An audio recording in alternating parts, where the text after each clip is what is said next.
The year is 2016.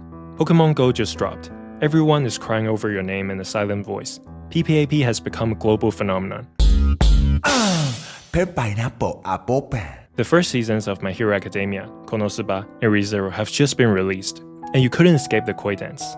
J-pop in 2016 was a massive turning point. It was the peak of the massive idol groups, but also the year digital streaming and viral hits started taking over. Today, we're opening the time capsule by looking at the top 10 Japanese artists of 2016 and where they are 10 years later in 2026. Did they fade away, stay relevant, or even become bigger stars? Let's find out. Kicking off at number 10 is My Bias, Nogizaka 46.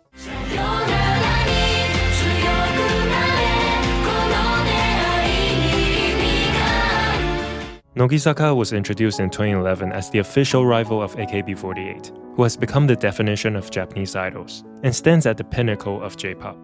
5 years later, in 2016, Nogizaka had lived up to their purpose and even started aiming to overtake AKB48, who were on the decline as many of their OG members graduated.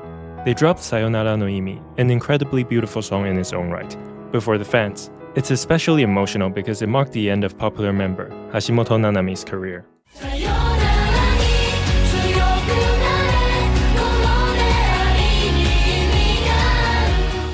Fast forward 10 years, Nogizaka have indeed become the most popular idol group.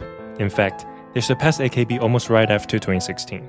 However, with all of their own OG members graduated as well, Nogizaka's popularity is also nowhere near their prime. And with viral hits and TikTok trends being the new standard of success, newer groups like Fruit Zipper are getting much more attention from the general public.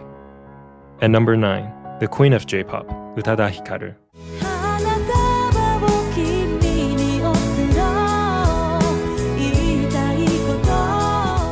2016 was a huge deal for her. After a 5-year hiatus, during which she lived a relatively normal life and had a child, she returned with a new album, Phantom. It is often regarded as one of the best albums in modern J-pop, and its lead single, Hanataba o Kimi ni, was a massive hit written as a tribute to her late mother.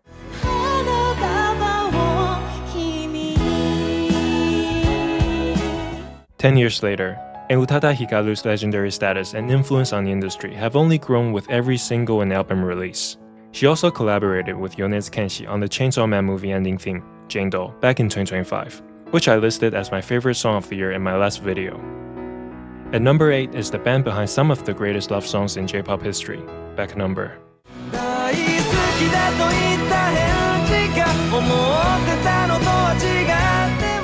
If a Japanese TV drama needed a theme song that made you feel yearning and melancholy, Back Number are their go-to guys. Released in late 2015, Christmas Song was the only track to stay at number 1 for 2 weeks that year. Its popularity carried over into 2016, but what really cemented their year was the release of Happy End, still one of the band's biggest hits to this day.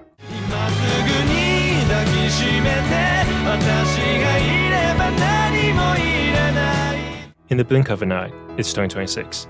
And Back Number is still one of the top bands in Japan. After the test of time, Christmas Song is now widely considered the greatest Japanese Christmas song of all time. Back Number is truly the definition of consistency and longevity.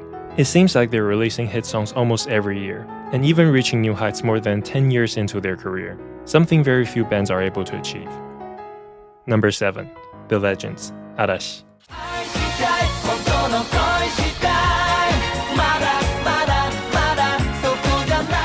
On the Oricon physical sales chart, Arashi was ahead of everyone, which shows just how strong their fanbase was. On Billboard, they were lower only because they hadn't put their music on streaming yet. The members were hosting TV shows, starring in movies, and selling out arenas in seconds. They were the face of Japanese entertainment, period.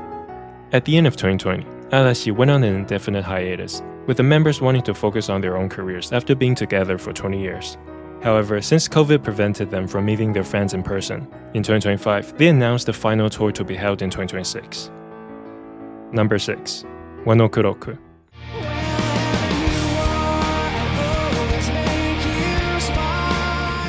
Wano Kuroku had already been one of the most popular bands in Japan for years, but the reason why they ranked so high in 2016, even with only one single release, was the emergence of their sleeper hit, Wherever You Are.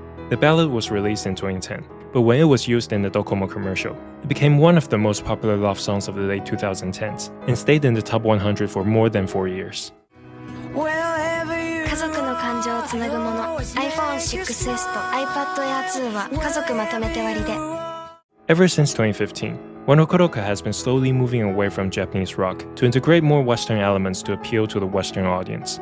And as of 2026, it is safe to say that their change in direction has paid off. They have become arguably the most popular Japanese band in the US and Europe without any help from anime.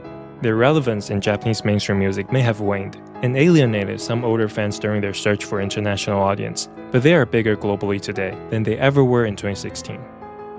Number 5. The man behind the most viral trend in 2016, Hoshino Gen.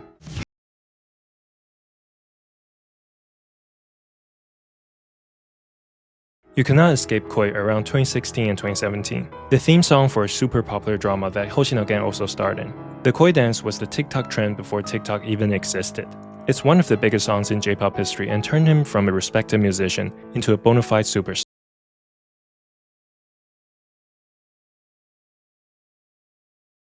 10 years later, Hoshino Gen is still a very popular singer-songwriter and actor.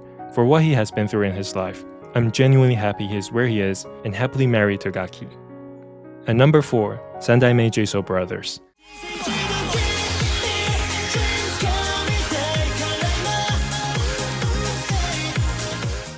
Sandaime Jisoo Brothers, part of the Exile tribe, are the complete opposite of your usual male idol group. They're tan, muscular, great dancers, and not wearing the flashiest uniforms ever.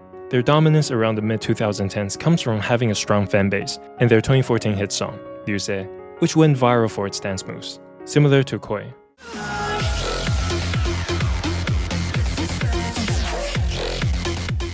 In 2026, they are still selling out stadiums left and right, but their chokehold on the culture has faded. They haven't had a song that reaches outside of their fanbase in years, and some of their younger fans have simply outgrown them. But the members are all having quite successful solo careers, which they're more focused on these days. Number 3. The most influential female icon during the 2010s, Nishino Kana.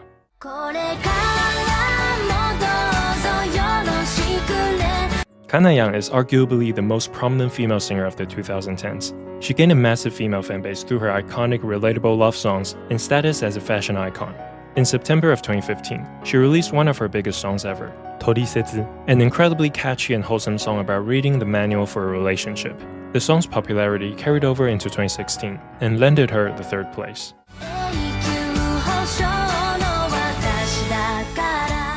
In early 2019, Kana Yang got married and took a break that lasted for 5 years.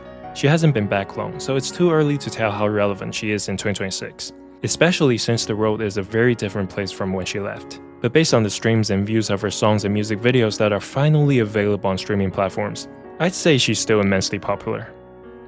Number 2. The band behind your name, Red Wimps.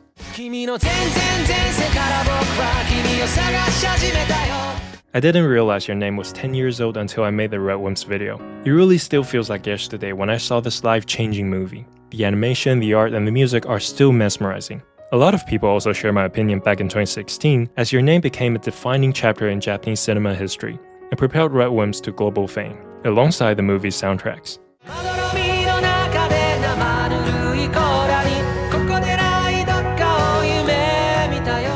Since 2016, they have worked with Shinkai Makoto for 2 more times and delivered memorable theme songs on both occasions.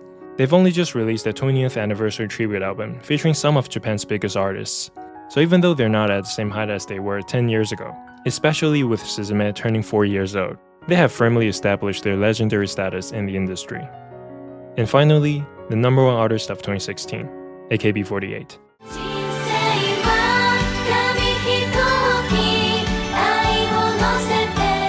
2016 was the tail end of the legendary idol group's prime. They were still selling millions of physical CDs, and their songs like 365 Nichi no Kami Hikoki that came out in 2015 were still national hits. It actually speaks volumes that even when they were past their peak from 2010 to 2013, they were still the top artists in Japan. And even though overall I'm a Nokizaka fan, AKB's run from 2008 to 2013 is unparalleled both in terms of their music and their core members. Fast forward to 2026, both the group's popularity and cultural influence have dwindled tremendously, so much so that in 2020, they even stopped being invited to the Kohaku Music Festival, where they previously attended for 11 straight years. However, in 2025, to celebrate their 20th anniversary, most of the OG Kami 7 members returned for a series of special performances, including AKB's first Kohaku in 5 years. It was one of the best things to happen to me in 2025.